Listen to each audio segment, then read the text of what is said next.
All right, you guys, welcome back to another video. Today, I just kind of wanted to go over some of the things that I've been up to the last, I guess, day or two since the last time I recorded my last video. I'm going to try to release all my videos in chronological order. I think the last one I had released was the unboxing of all of my boxes, so hopefully I can record and edit them in chronological order. And I'm just trying to, I think right now I'm kind of in a content creating kind of kick because there's a lot of new stuff happening, so I kind of want to keep you guys updated and just kind of have like a video record of everything. But I just wanted to go over a few things today. Had opened up all my boxes a couple of days ago. Everything's like all organized now. Let me show you guys what it looks like. So kind of have like cases there, and I've kind of put a lot of the boxes away more neatly. Has to focus. Have some of my cases up there as well. Final Fantasy bundles, but behind that I have some other like gift bundles, and then like the Tarkir Omega boxes and such. But yeah, just wanted to try and get everything organized because I think this is where I had all the boxes before, and it was just taking up a lot of space. So I got all the boxes broken down and have most of them on shelves now, but I still need to slowly organize a bit more. Like, this is chaotic. I was kind of working on a huge Pokemon collection that I had opened, and I was trying to get them like kind of put away. As you can see, I have this kind of set up now, but this is just a bunch of just like random ETBs with a bunch of mixed Pokemon in there. Yeah, I need to go back to organizing that. I feel like I can't really focus on like one thing and like follow it all the way through. But I intend to go back to organizing all of that and putting everything away. But since the last, I guess like in the last, this is probably 2 days worth of stuff, sales have kind of slowed down. Not as many big orders. This one is a random box of, well, it's just a random box that I kind of like cut to shape. As you can see, it's kind of like Mickey Mouse together with a bunch of tape. Few cuts, it made a box shape looking box into a rectangular box like this. If you guys want to see how I actually do stuff like this, I actually learned it online as well, because I had a bunch of just like random boxes that wouldn't fit like product that I wanted to go and ship. And I learned that after like a few different cuts, you can actually origami boxes very easily into a shape like this. But this isn't actually anything TCG related. It's actually when I had bought this this desk, it came with one of those like, it's kind of like a beam that like extends your table out, but it's an IKEA desk essentially, and they don't make it anymore. It's the Gallant. But when I purchased it, the woman that sold it to me gave me like the extender, and I was just like, sure, I'll take it just in case I do end up using it in some way. But when I had like looked it up, the Gallant IKEA desk is no longer being made. So I was like, what am I going to do with this? Am I just going to donate it or toss it? Looked it up on eBay, and it looked like it was going for a decent amount. So I think I listed this for, I forgot if it was like $40 or $35, and I think I was open to offers. I sold this for actually $30, and I think I bought that table for something like $20 or $25. So just this one piece here actually paid for the desk itself. So that was really nice. I held on to it thinking it will probably sell. I mean, it took, I don't know how long I've had the desk for, about 6 months for it to sell, but it did sell. There's like a lot of other like random stuff that I want to get rid of and sell on eBay as well. I just haven't taken the time to do that. Like I have like a lot of old like video games that actually have gone up in price a lot. But yeah, that'll be for probably like another video if I end up ever doing that. And then these are just a bunch of like single orders. I don't think none of them are like too big. If they're all in envelopes, they're probably like $20 or less. I've gotten like a couple more orders since then. This was actually my biggest order. This was on Manipool. Someone bought out 20 of every Murders of Karlov Manor full art lands. I think I had them on sale between like 32 cents upwards of like 47 cents for the swamps. So that was a nice little sale. I think it came up to just under like $40 or something for like 100 lands. But yeah, today I also wanted to kind of go over, I started breaking these down last night, but these are, I guess I don't really have a box of it anymore. Actually, I have it in my recycle. This is kind of like my huge recycle. They're basically the Assassin's Creed starter deck. So I think I broke down 14 of them, and I might break down another case of them because I have a case. So I have 3 cases. I believe these 3 here are all Assassin's Creed starter decks. So I might keep 2 cases sealed. Only because I checked it last night and it seems like the cases are, or not the cases, but the decks have actually gone up in price. I think I bought a small amount of like loose ones, of like loose starter decks for maybe like $18 each, and then there was like another sale. And I think that's why I bought so many of those starter decks, and it came in case form, just because I think I got them for like after taxes, it was maybe, I think, a little bit over $14 each. But yeah, let me actually bring you guys down to my computer. I just need to turn on OBS and show you guys some stuff on screen. I haven't done this in a while, but probably have to actually spend some time editing this video. I'm hoping my dishwasher isn't too loud. I realize it's still going, and my desk is, as you can see, desk and dishwasher are like right next to each other. So I'm hoping it doesn't come through too much. All right, brought you guys down to my computer. I realized that my dishwasher, when I'm sitting next to it, I think my laptop mic actually picks up a lot of that noise. So I'm using my Galaxy earbuds, hoping the sound quality is okay. It's my first time trying to use earbuds to record. But I thought I'd just like show you guys my thought process of what I was planning on doing. So I have, like I showed you guys, the bricks that I've already started opening last night. I'm going to open up some of them for the singles and keep some sealed. So I just want to be able to widen my inventory in multiple ways, where it comes to selling the single cards, and also trying to also sell the sealed decks.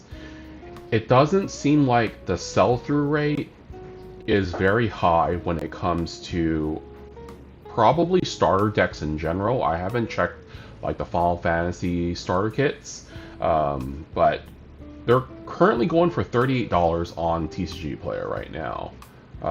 As you can see by the graph, I think I bought these in like late March. So I think it was around this point here that I had bought them.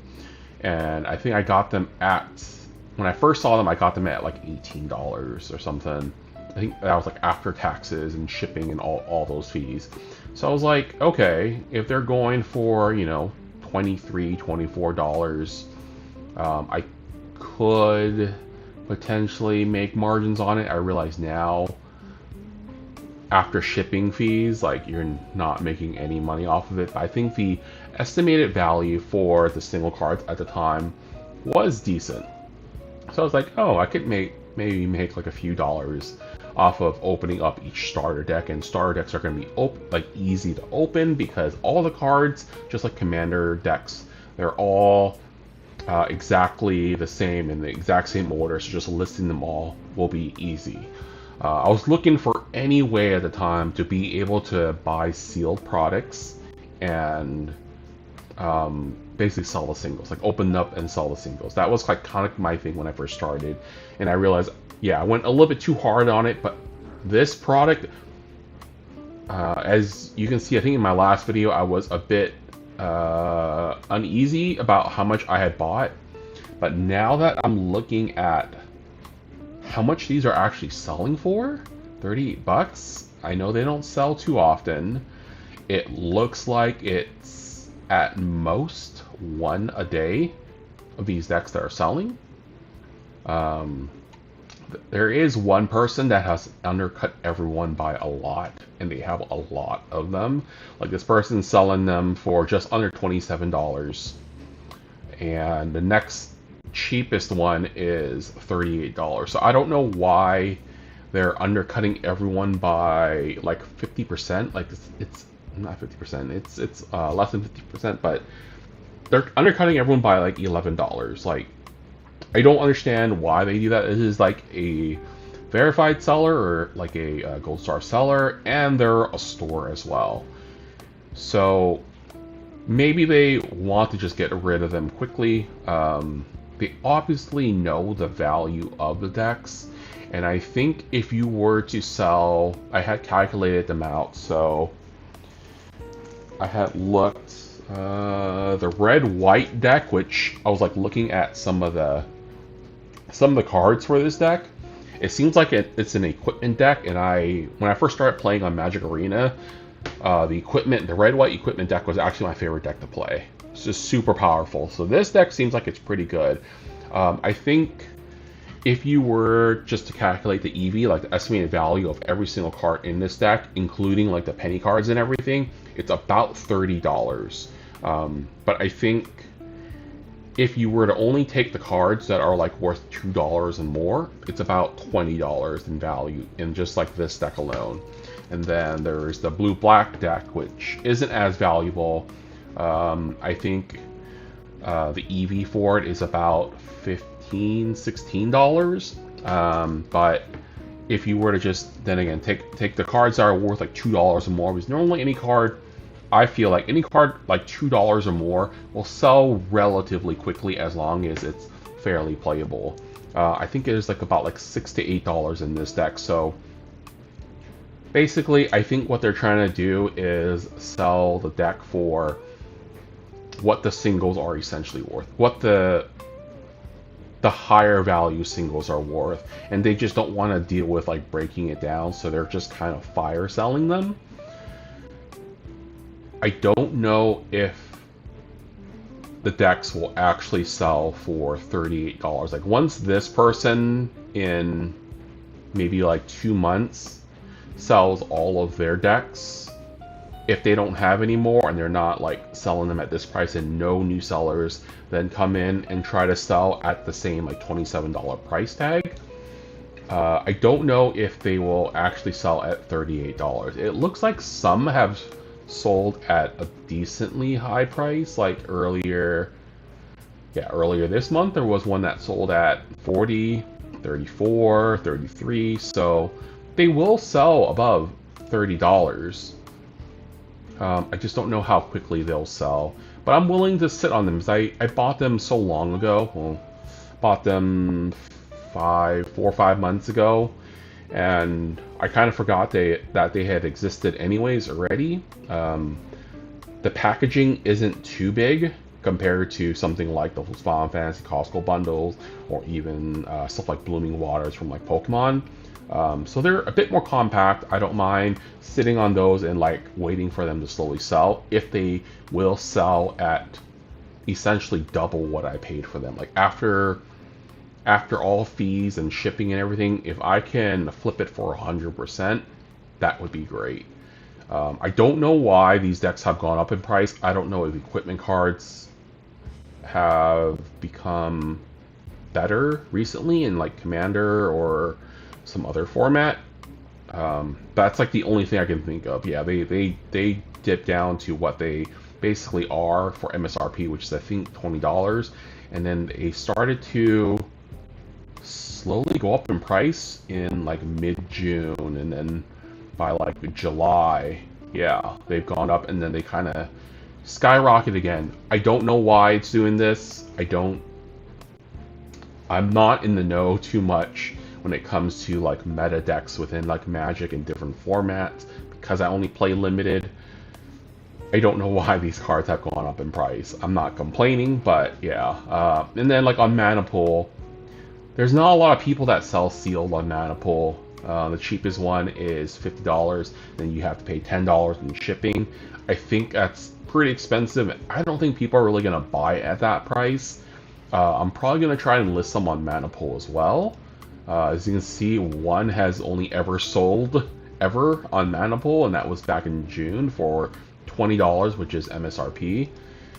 So I'll try to throw some up on there. I will probably undercut this person by a fair margin, just because I know if I just undercut it by a penny and try to sell it for $50 and then they have to pay $10 in shipping, no one's gonna pay for that. That's a bit crazy price wise. So I might list them for $40 or something, maybe even cheaper, because the buyer needs to pay for shipping at that point. What else? Oh, and then yeah, I want to show you guys, I guess it doesn't hurt to show people's first and last names since their address isn't there.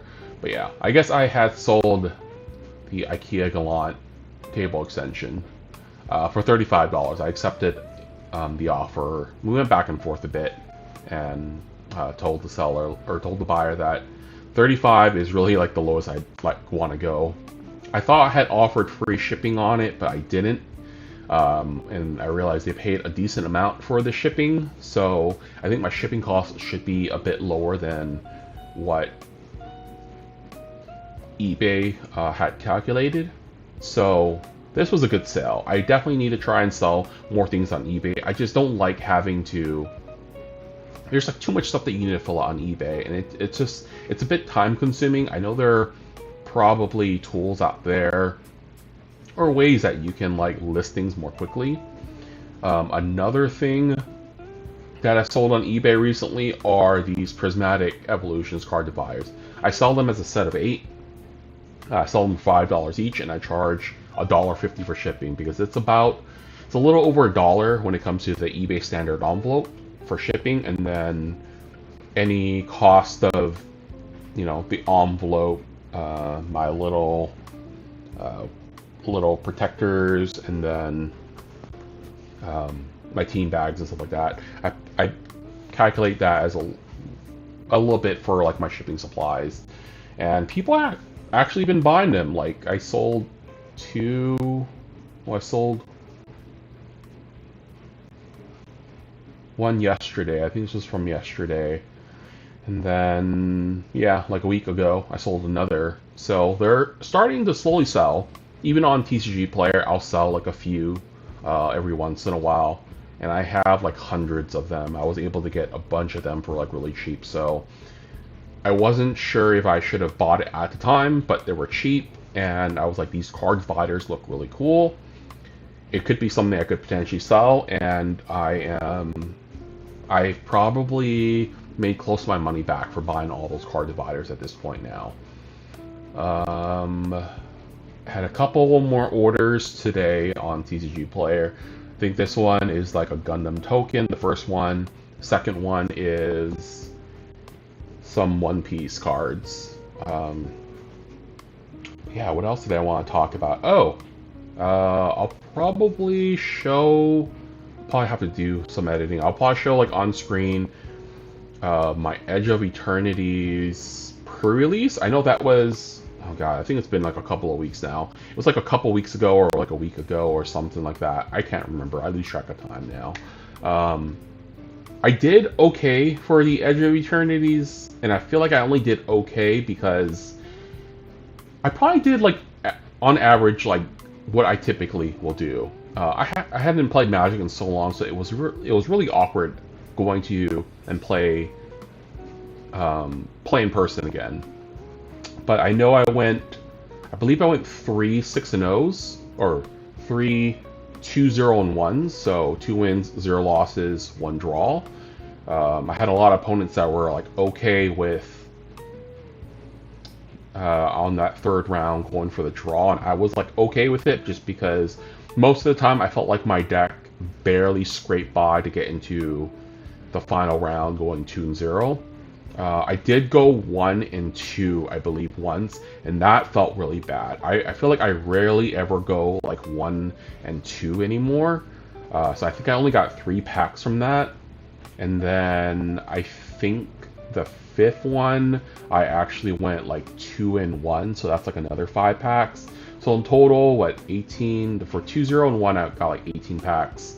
I mean, 6 packs times 3, so that's 18. 1 and 2 is 3 packs, so that'd be 21 packs total. And then the 2 and 1 is 5 packs, so 18, 21, 26 packs.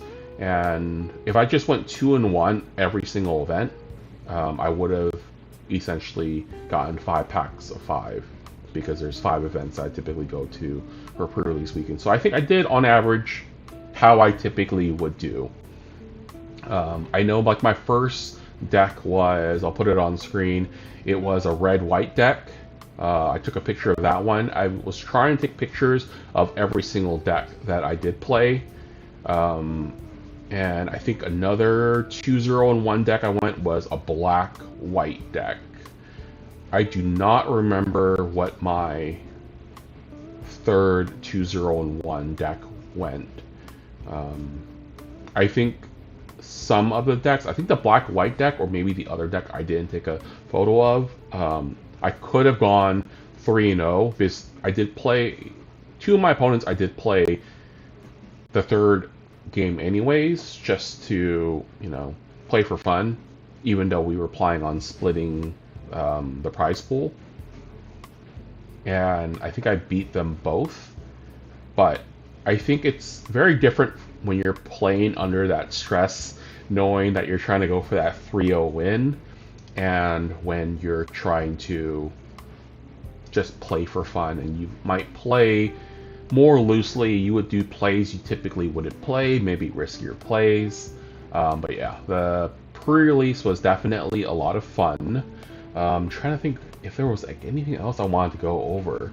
This is going to be probably like a little bit shorter of a video, but I wanted to like just give you guys an update of, yeah, me trying to open up starter decks and flip for a profit. I know it's not something you ever hear people talking about, but I feel like starter decks and like commander decks, they're very much so possible to like open and then sell the singles for a profit. It's just time consuming, and you need to really like watch the market and see if there is that opportunity to open them. It's kind of like what like RNG Games talks about a lot.